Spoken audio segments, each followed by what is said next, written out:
Shalom. Shalom. Apa kabar? Apakah hari ini merasa sukacita? Merasa sukacita hari ini? Kok aminnya baru beberapa orang ya? Atau sudah mulai kecapean?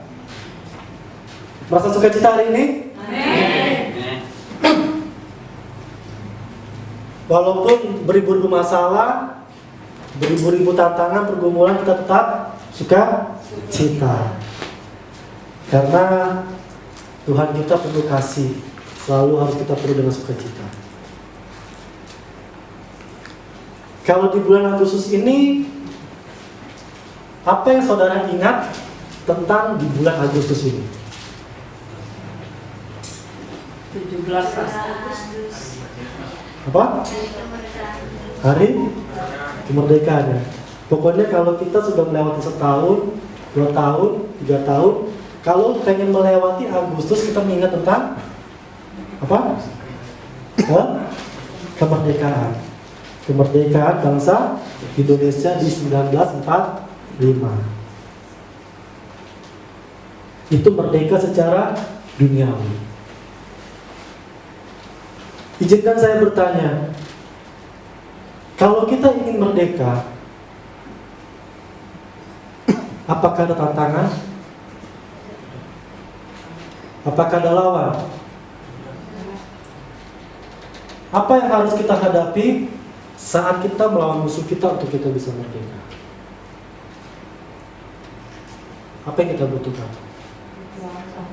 Apa? Kekuatan. Ada lagi? Apa? Senjata. Sehingga kita bisa menang. Karena kalau tanpa kekuatan, tanpa senjata yang lengkap, kita tidak akan bisa menang. Di bulan Agustus itu identik dengan merdeka. Di setiap negara pasti ada namanya Hari Raya Kemerdekaan. Bahkan tanggal 1 memasuk tanggal 1 aja kita sudah menaikkan bendera ya. Sudah semuanya hampir sebagian di Indonesia sudah memasang bendera.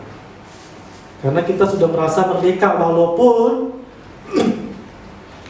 kita pada tahun 1945 kita tidak pernah perang, tapi kita merasakan kemerdekaan itu.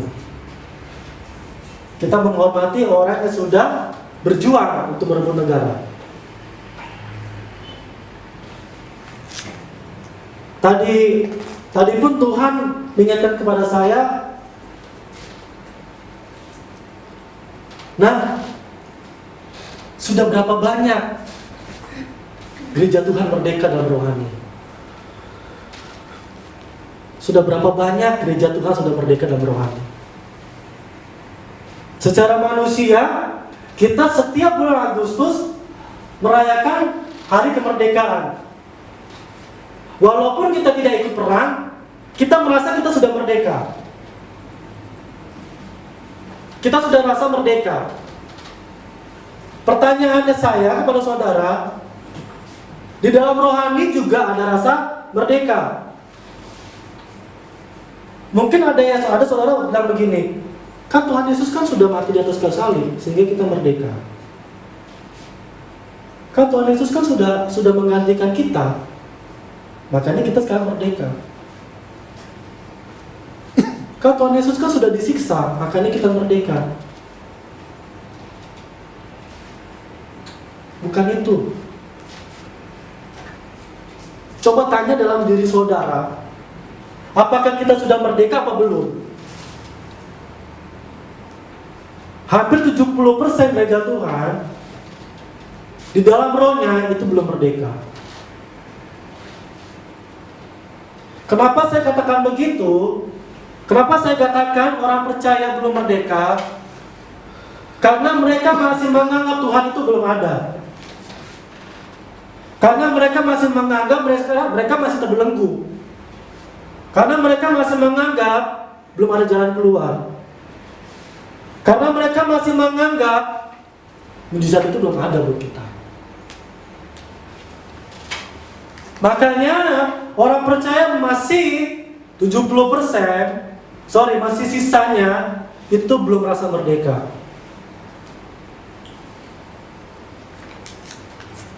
Kita setiap tahun pasti akan merayakan 17 Agustus. Tapi tahukah saudara, ini bukan setiap tahun, bukan setahun sekali kita merayakan kemerdekaan. Bahkan di tiap harinya, kalau kita kenal Tuhan kalau kita kenal siapa Tuhan kita akan bisa merdeka tiap harinya. Tahukah saudara, iblis tidak pernah senang kalau kita merdeka. Iblis tidak akan pernah senang. Setan tidak akan pernah senang kita merdeka. Bahkan dia akan menarik kita untuk bisa jauh dari Tuhan. Itu targetnya iblis.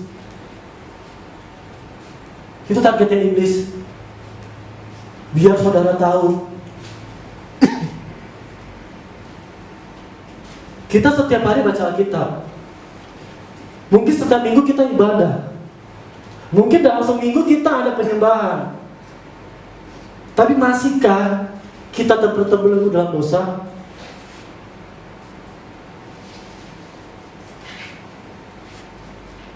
Jangan pernah menganggap remeh. Jangan pernah menganggap remeh. Di setiap aktivitas kita harus kenali siapa Tuhan kita. Setiap hari kita harus kenali siapa sahabat kita. Di setiap hari kita harus kenali siapa teman kita. Karena kalau kita tidak mengenali siapa Tuhan kita, siapa sahabat kita, siapa teman kita, celaka kita. Sangat celaka kita.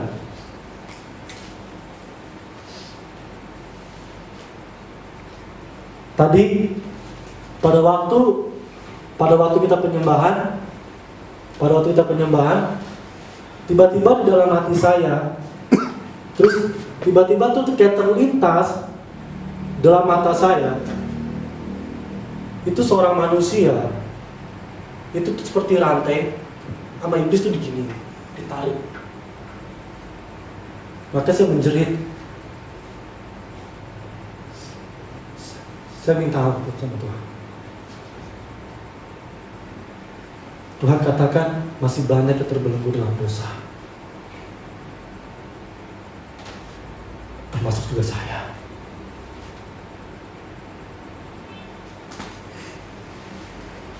Tapi di sini kita sama-sama berusaha. Di sini kita sama-sama berusaha. Saya pun tadi begitu ngeri melihat seperti itu. Maka tadi saya menjerit, Tuhan, jangan sampai itu terjadi pada saya. Kesempatan itu tidak akan pernah datang lagi kalau waktu kita sudah habis. Kalau waktu kita sudah habis, kita sudah tidak bisa lagi menyembah, sudah tidak lagi bisa beribadah. Hargai Tuhan. Hargai Tuhan. Hargai keselamatan Tuhan. Jangan sampai hidup ini sia-sia. Kalau waktu kita sudah selesai, ingat kemana kita. Kemana kita? Apa yang kita bawa? Di dalam Alkitab, saya mau menceritakan ada dua sosok perempuan yang sangat hebat dan sangat luar biasa. Dari yang tidak berharga sampai menciptakan generasi yang luar biasa. Dari perempuan yang tidak berharga, dari perempuan yang tidak berharga di bangsa Israel menjadi perempuan yang menciptakan generasi-generasi berharga. Salah satunya kita. Tapi tahukah saudara, dari perempuan ini ada generasi yang paling luar biasa yang dia ciptakan. Siapa? Tuhan Yesus. Dari perempuan ini Karena kenapa? Dia tidak mau menyelamatkan dirinya saja. Dia tidak mau memerdekakan dirinya saja. Tapi dia ingin memerdekakan keluarganya dan semuanya. Makanya pas tadi saya baca, Tuhan ingin menyatakan kita harus merdeka. Kita harus bebas. Jangan diri kita saja dibebaskan, tapi keluarga kita juga harus bebas. Keluarga kita juga harus merdeka.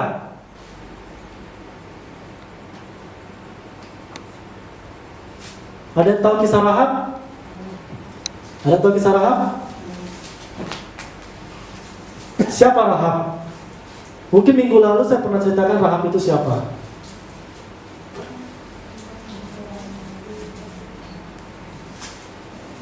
Siapa Rahab? Wanita pelacur. Rahab adalah wanita prostitut. Dalam bahasa Tiberias, Rahab itu adalah large. Large itu berarti besar. Tiberias mengatakan kalau Rahab itu adalah large, besar, berarti perempuan besar. Tapi kalau di bangsa Israel itu dikatakan perempuan sundal. Maaf kata, bahasa sekarang itu PSK. Bahasa lebih kasarnya lagi, maaf kata itu pelacur. Tapi tahukah saudara, dari seorang perempuan ini menghasilkan seorang yang luar biasa. Menghasilkan orang yang bisa menyelamatkan hidup kita, hidup saudara dan saya. Karena kenapa? Dia tidak ingin merdeka dalam dirinya sendiri, tapi dia ingin memerdekakan orang lain juga.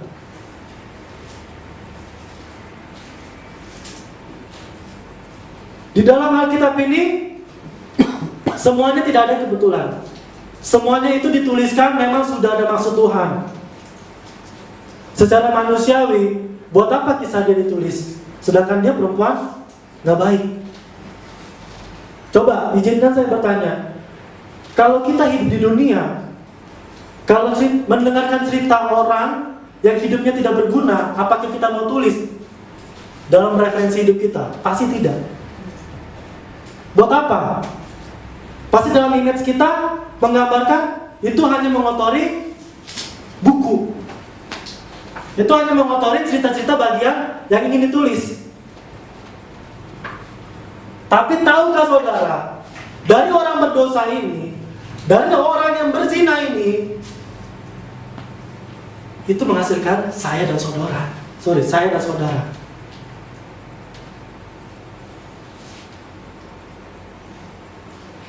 Dia ingin kita merdeka. Tapi banyak orang Kristen belum merdeka secara rohani. Bahkan masih dijajah kata dunia. Masih dijajah oleh iblis.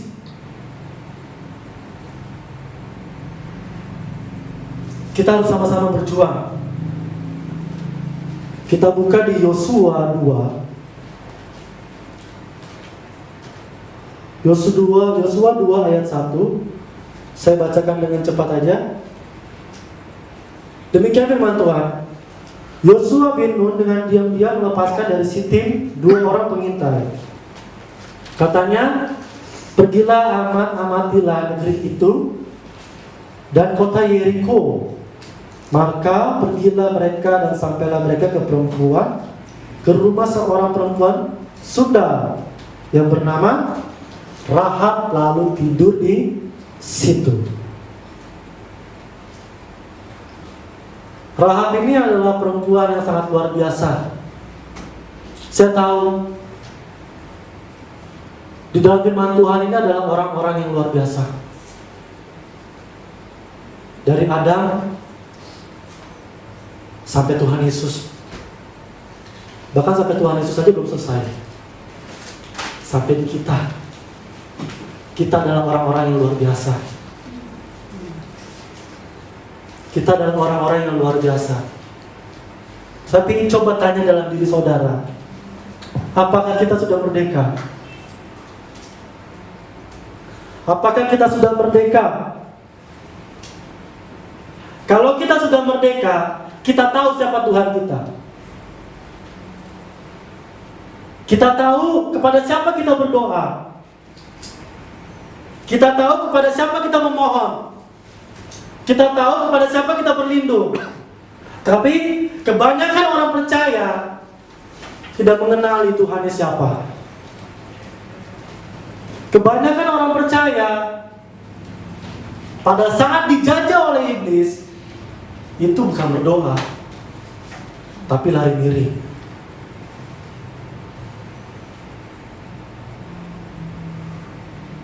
Kita boleh lihat dari kisahnya Rahab. Mungkin ada yang bertanya, dia kan perempuan Sunda, tapi kok bisa ya? Kok bisa ya menghasilkan regenerasi yang luar biasa? Kok bisa ya? Tahukah saudara, di dalam hidup saudara, Tuhan juga sanggup. Tuhan bisa menciptakan generasi-generasi yang luar biasa. Tapi saudara tidak tahu. Karena kita tidak pernah tahu siapa Tuhan kita. Kalau kita tahu Tuhan kita luar biasa, kita tahu kita sudah merdeka. Makanya di di Yosua 2 ayat 8 dikatakan, tetapi sebelum kedua orang itu tidur, naiklah perempuan itu mendapatkan mereka di atas soto. Soto itu kayak apa ya, rumah yang kayak rumah yang tidak bagus ya, kayak gabus-gabus gitu, soto. Di atasnya kayak ada jerami-jerami. Pernah lihat? Bukan hotel ya. Loteng itu masih bagus. Mungkin kalau misalnya kita pernah ke daerah ke pelosok-pelosok, kita akan melihat rumah-rumah yang masih berbentuk atapnya jerami. Nah, kemungkinan besar rumah Rahab seperti itu, kemungkinan besar. Tapi saudara harus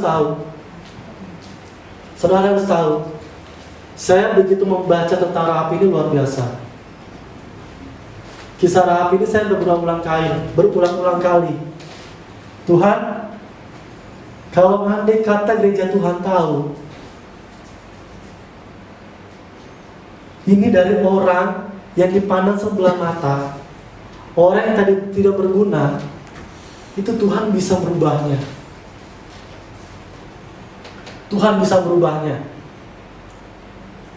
Mengapa saya katakan dia adalah wanita yang paling luar biasa? Mengapa saya katakan dia perempuan yang luar biasa? Karena dia selalu mengamati siapa Tuhannya. Karena dia ingin tahu siapa Tuhannya. Karena dia ingin dekat dengan Tuhannya. Karena dia ingin mencari Tuhannya, bukan mencari dunianya. Bukan hanya menyelamatkan dirinya, tapi ingin menyelamatkan orang-orang yang di sekitarnya, termasuk keluarganya. Itu baru kita dikatakan merdeka. Kalau masih ada keluarga kita yang belum merdeka, kita harus bisa merdekakan. Maka saya katakan di awal, mengapa kita merasakan kemerdekaan? Karena itu dampaknya sangat luar biasa. Kalau kita tidak bisa memberikan dampak yang baik, kemerdekaan dalam diri kita, orang di sekitar kita tidak akan pernah merasa merdeka. Mengerti saudara? Makanya saya ulangi, Rahab itu adalah perempuan yang luar biasa. Dia selalu mengamati, dia mendengarkan, observasi, dia selalu melakukan penelitian. Keingintahuannya sangat tinggi kepada Tuhan. Makanya di ayat 9 dikatakan, dan berkata kepada orang-orang itu, aku tahu, garis bawahi, aku tahu bahwa Tuhan telah memberi negeri ini kepada kamu, dan bahwa kengerian terhadap kamu telah menghinggapi kami, dan segala penduduk negeri ini gemetar menghadapi kamu. Rahab mengatakan, aku tahu. Kalau dia sampai bisa mengatakan aku tahu, berarti kita harus bisa mengenali bahwa hubungannya dia dengan Tuhan itu sangat dekat. Kalau kita dekat sama Tuhan, Tuhan akan kasih tahu pada kita. Makanya katakan, aku tahu apa yang terjadi pada kamu.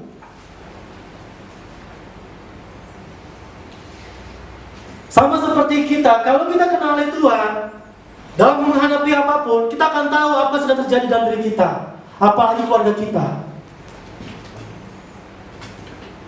Pada saat keluarga kita diserang musuh, pada saat keluarga kita dijajah oleh iblis, pada saat keluarga kita diserang oleh iblis, kita akan tahu.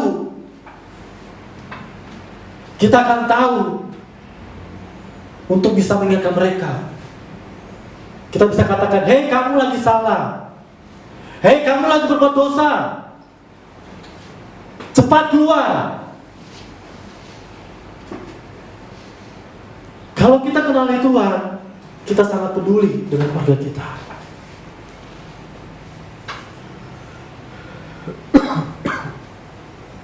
Semua perempuan, semua kaum wanita itu adalah orang-orang penting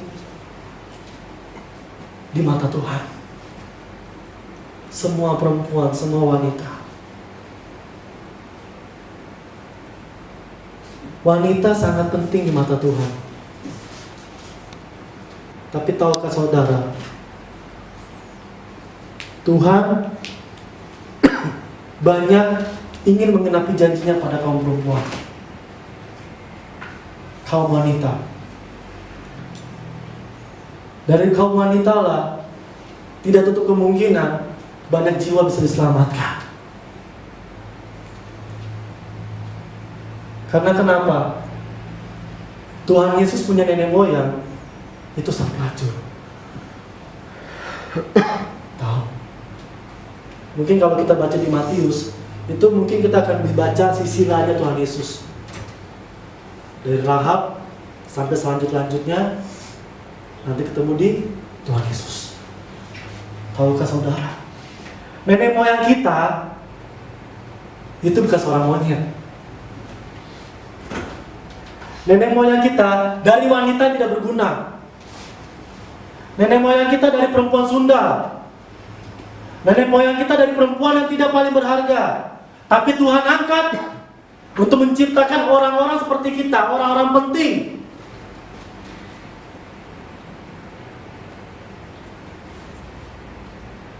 Itu yang Tuhan berikan.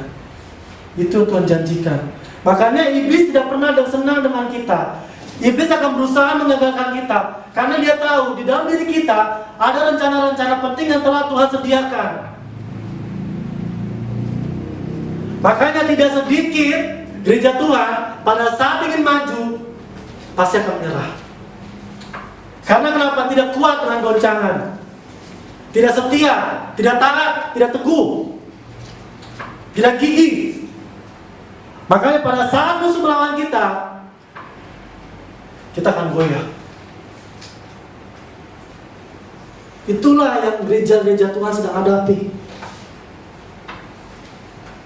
Ingat, Tuhan kita bukan Tuhan masa lalu. Tuhan kita adalah Tuhan sekarang dan masa depan. Tuhan tidak pernah melihat masa lalu kita. Kalau Tuhan melihat masa lalu kita banyak keburukan. Mungkin manusia hanya bisa melihat masa lalu kita. Manusia hanya melihat masa buruk kita. Tapi tahukah saudara, kalau Tuhan kita tidak pernah melihat masa lalu kita. Makanya di ayat 9 Di situ katakan, aku tahu bahwa Tuhan. Tuhannya huruf besar semua ya. Perhatikan baik-baik. Bukan huruf T-nya aja besar, tapi Tuhan huruf besar. Dalam bahasa Israel itu artinya YHWH. Berarti Tuhan masa kini. Tuhan tahu. Dalam bahasa bangsa Israelnya, bangsa Ibraninya, tahu itu berarti kata dari ambil kata yada. Yada itu berarti kita mendapat kepastian dengan cara mengamati. Rahab ini dia lihat Tuhannya.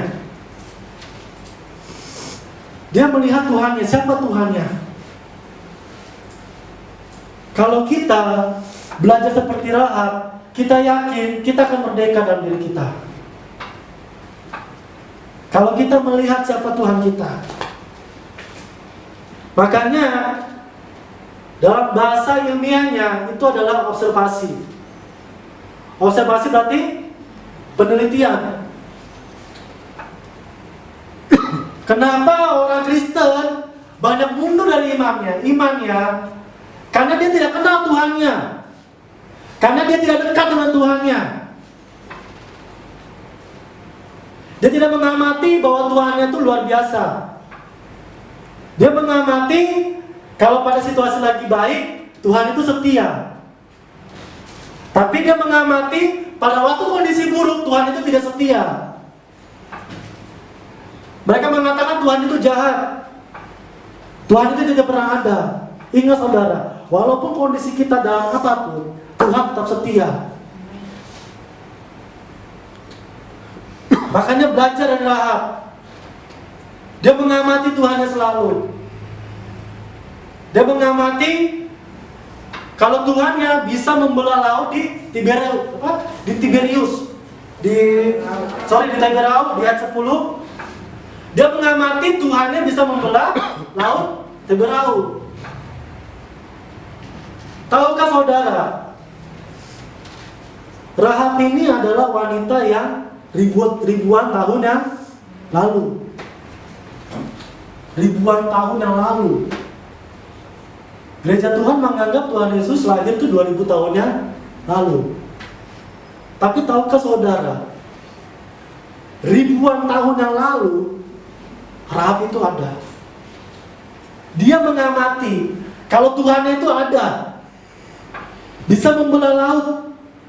Tapi tahukah saudara, Tuhan yang dulu sama Tuhan yang sekarang tidak pernah berbeda.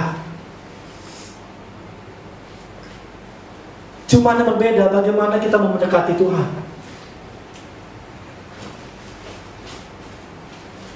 Kita butuh Tuhan. Kita sangat butuh Tuhan. Kita sangat butuh Roh Kudus. Sehingga kita tahu apa yang harus kita lakukan. Bukan hanya kita bisa menghakimi, bukan hanya kita mencari kesalahan orang lain, bukan hanya kita menutupi diri kita sendiri, bukan hanya untuk merdeka diri sendiri, tapi bagaimana kita bisa menolong orang lain. Kalau kita mengenali Tuhan kita bisa mempunyai visi yang jelas. Kita bisa mengenali visi yang jelas. Visi yang jelas tidak mungkin akan terjadi kalau kita tidak dekat dengan Tuhan.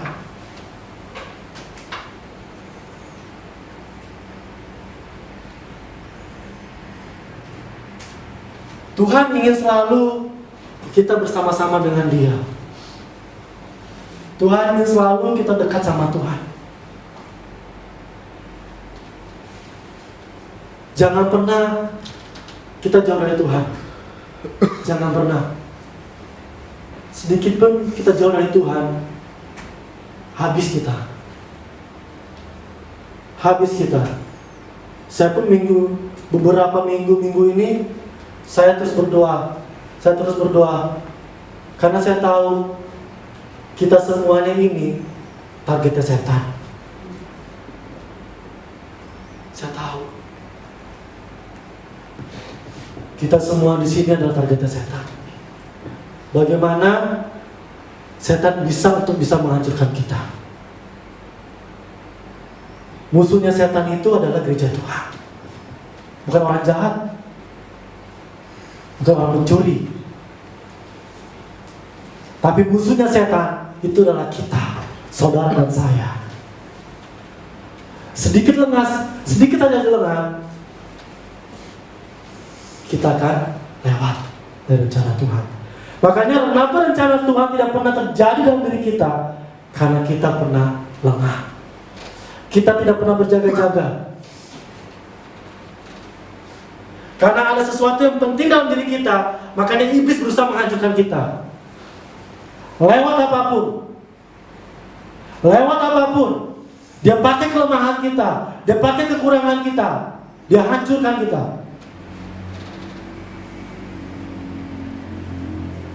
Itu target setan. Tuhan ingin selalu kita bisa merdeka. Dan di sini ada kisah yang paling benar-benar bikin saya menakjubkan. Paling benar-benar ingin menyadarkan kita. Mengapa selama ini kita tidak pernah merdeka? Ada yang tahu? Mengapa selama ini kita tidak pernah merdeka? Ada yang tahu? Karena tidak mau dipimpin oleh Roh Kudus. Ada yang tahu lagi?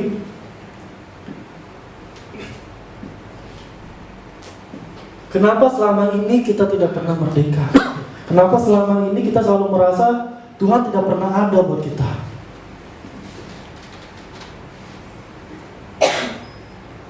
Di ayat 12, perhatikan baik-baik. Yosua 2 ayat 12. Maka sekarang bersumpahlah kiranya demi Tuhan bahwa karena aku telah berlaku ramah terhadapmu, kamu juga akan berlaku ramah terhadap kaum keluargaku, dan berikanlah kepadaku suatu tanda yang dapat dipercaya. Ada yang tahu kisah ini? Perhatikan baik-baik kata Rahab. Maka sekaranglah bersumpahlah kiranya demi Tuhan. Mengapa Rahab mengatakan kiranya kamu harus bersumpah demi Tuhan? Tahukah saudara mengapa Rahab berkata demikian? Karena Rahab ingin Tuhan selalu menjadi saksi buat dirinya. Manusia bisa lari, manusia bisa berkhianat, tapi kalau Tuhan yang bersaksi, Tuhan menjadi saksi kita, itu adalah setia. Tuhan tidak akan pernah berkhianat, Tuhan tidak akan pernah lari, Tuhan tidak akan pernah berbohong. Makanya dia katakan bersumpahlah demi Tuhan. Dia membawa Tuhannya, dia memegang Tuhannya, dia memegang Kristus supaya menjadi saksi yang benar. Makanya dalam perjanjian baru dia adalah saksi yang benar, saksi yang agung. Dia adalah saksi yang tidak pernah berubah. Kalau kita ingin saudara kita selamat, saudara kita merdeka, keluarga kita merdeka, teman kita merdeka, rekan kerja kita merdeka, keluarga kita merdeka, bawa Tuhan menjadi saksi dalam hidup kita. Seringkali kita tidak membawa Tuhan menjadi saksi.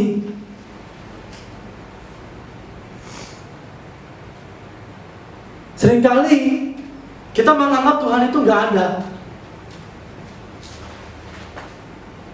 Itulah makanya saya katakan kita harus membawa Tuhan kemanapun kita berada. Mau kita bekerja, mau kita ngapain, melakukan aktivitas, bawa Tuhan untuk menjadi saksi kita. Ingat, firman Tuhan katakan pada mulanya manusia itu jahat. Bukan saya yang katakan, firman Tuhan yang katakan. Tetapi di dalam diri Tuhan tidak ada kata jahat. Dia adalah saksi yang setia. Dia adalah saksi yang setia sampai akhir hidup kita. Dia adalah saksi yang setia. Dia tidak pernah mengecewakan kita. Manusia bisa berubah, tapi Tuhan tidak pernah berubah. Untuk bisa melakukan perkara-perkara yang luar biasa, itu tidak pakai cara yang instan.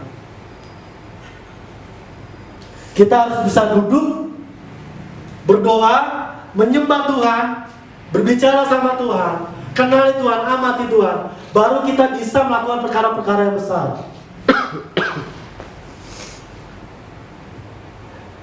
Cara yang paling luar biasa untuk bisa mencapai visi yang jelas, mendekatlah Tuhan dengan sungguh-sungguh. Mendekatlah Tuhan dengan sungguh-sungguh. Itulah cara yang paling luar biasa. Rahab ini adalah perempuan Sunda. Tapi tahukah saudara, orang-orang di tanah perjanjian, orang-orang di tanah perjanjian itu tidak menggambarkan seorang anak kerajaan Allah. Tapi Rahab ini, walaupun perempuan Sunda, tapi dia mempunyai visi yang jelas. Dia harus memerdekakan seluruh bangsa Israel. Maka Tuhan memakai dia luar biasa. Kadang kita tidak tahu, kadang kita melihat orang ini hanya dipandang sebelah mata, tapi kita tidak tahu. Siapa tahu dari dialah itu menciptakan generasi yang luar biasa. Kita tidak akan pernah tahu. Pekerjaan Tuhan itu sangat luar biasa. Makanya dia katakan, Bapak saya harus kamu lindungi, terus ibu saya harus lindungi. Maka saya akan menepati apa yang saya harus lakukan. Itu Rahab. Itu baru satu perempuan, belum perempuan-perempuan yang lain. Itu baru Rahab. Perempuan yang kedua adalah Ruth. Ruth itu adalah perempuan juga yang luar biasa. Ada yang tahu kisahnya Ruth? Ada yang tahu kisahnya Ruth? Kalau mau tahu kisahnya Ruth, tanya orang tua saya, karena namanya Ruth juga. Kalau mau tahu tentang kisahnya Ruth, tanyalah sama orang-orang yang bernama Ruth. Kalau dia tidak tahu kisahnya Ruth, berarti dia harus ganti nama.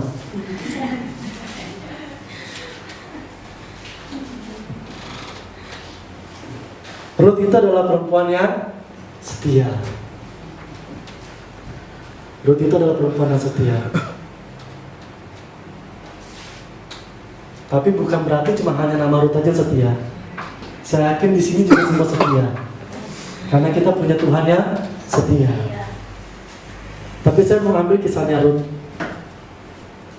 Ruth ini adalah seorang yang ditinggalin oleh suaminya.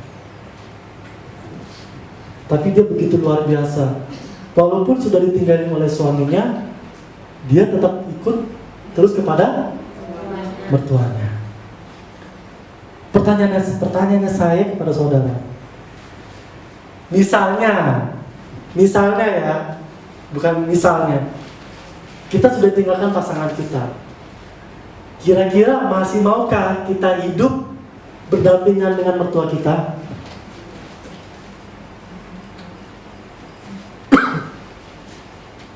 Izinkan saya bertanya sekali lagi, mungkin kurang mudah, mungkin kurang mengerti. Misalnya aja ya, misalnya kita berumah tangga. Misal pasangan kita nggak tahu sudah dipanggil Tuhan lebih cepat dibanding kita. Kira-kira apakah kita masih mau ikut bersama dengan mertua kita? Hah? Jarang yang mau ya.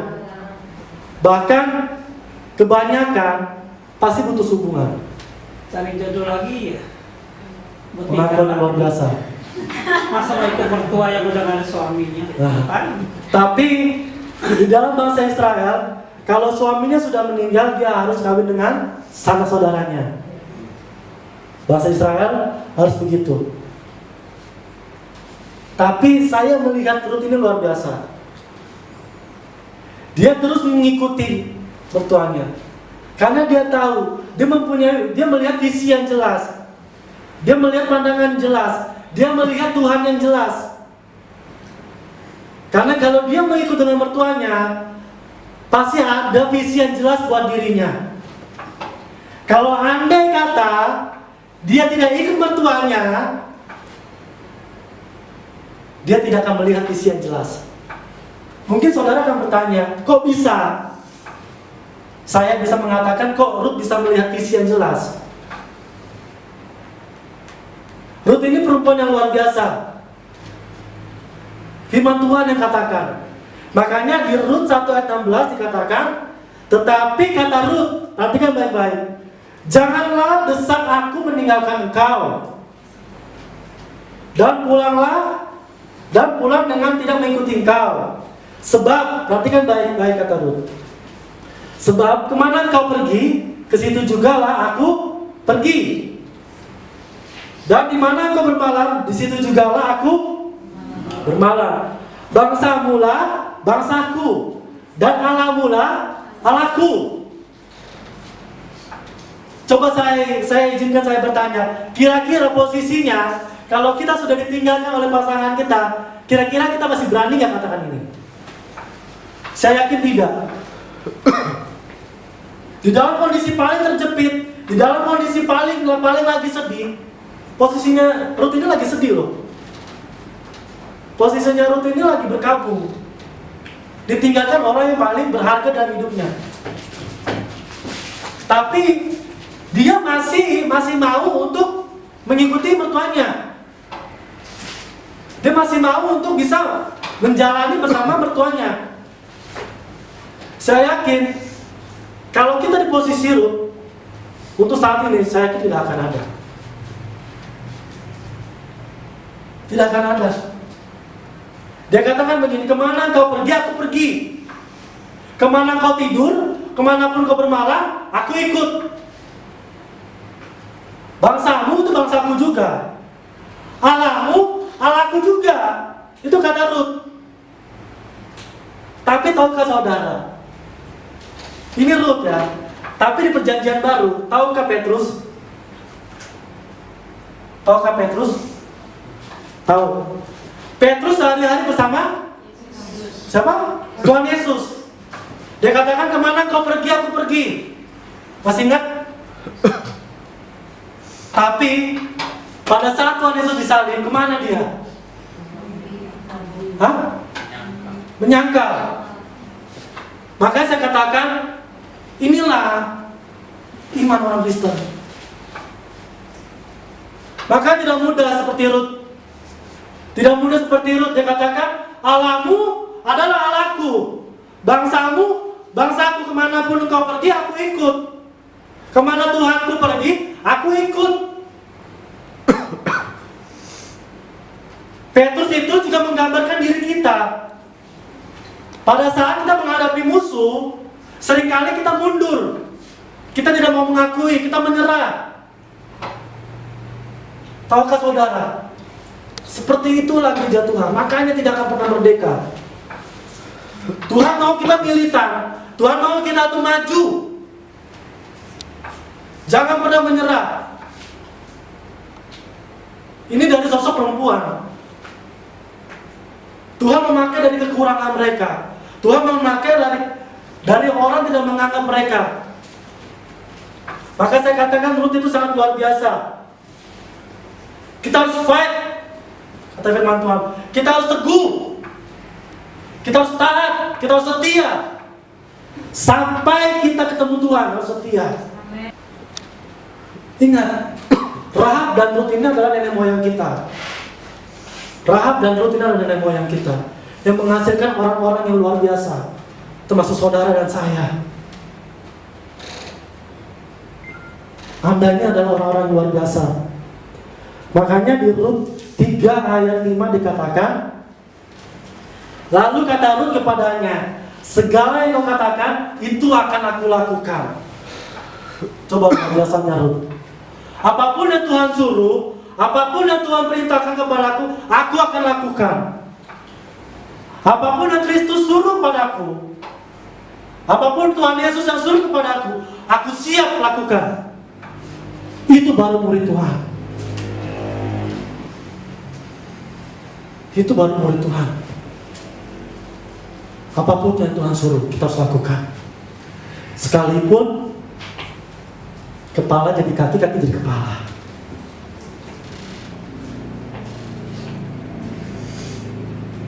Makanya di Rut 4 ayat 17, Rut ini adalah perempuan-perempuan yang luar biasa. Rut ini adalah perempuan yang luar biasa. Amin. Ini ayat yang terakhir yang ingin saya bagikan. Perhatikan baik-baik. Dan tetangga-tetangga perempuan memberi nama kepada anak itu. Ini Rut nikah sama siapa? Boaz. Siapa? Boaz. Memberi nama anak kepada anak itu, katanya pada Naomi telah lahir seorang anak laki-laki. Lalu mereka menyebutkan namanya Obed. Dialah ayah. Habis itu ayah? Siapa Daud? Hah? Dari Rut menciptakan seorang raja. Dari Raja Daud menciptakan raja segala bangsa, Tuhan Yesus. Tahukah saudara? Dia menyelamatkan keluarganya. Dia ingin memerdekakan keluarganya. Dari keluarganya menciptakan generasi-generasi yang baru, yang luar biasa. Mari kita harus bisa menyelamatkan keluarga kita. Kita harus bisa melepaskan belenggu-belenggu yang sudah mengikat keluarga kita, yang sudah mengikat rekan kita, yang sudah mengikat teman kita. Kita harus berdiri teguh, setia, tanpa mengenal waktu. Karena begini, mungkin saat ini orang-orang di sekitar kita meremehkan kita. Orang-orang di sekitar kita meremehkan keputusan kita. Orang-orang di sekitar kita meremehkan gagasan kita. Tapi ingat saudara, ingat, dari keputusan-keputusan itu, apa yang kita katakan, kalau kita mengundang Tuhan dalam diri kita, akan menghasilkan yang luar biasa. Saya percaya kita akan bisa melahirkan anak-anak rohani. Saya percaya kita akan bisa melahirkan anak-anak rohani yang luar biasa. Karena itu yang Tuhan inginkan. Tuhan ingin katakan, kita harus berbuah. Kita harus menghasilkan seorang anak. Jangan kamu mandul.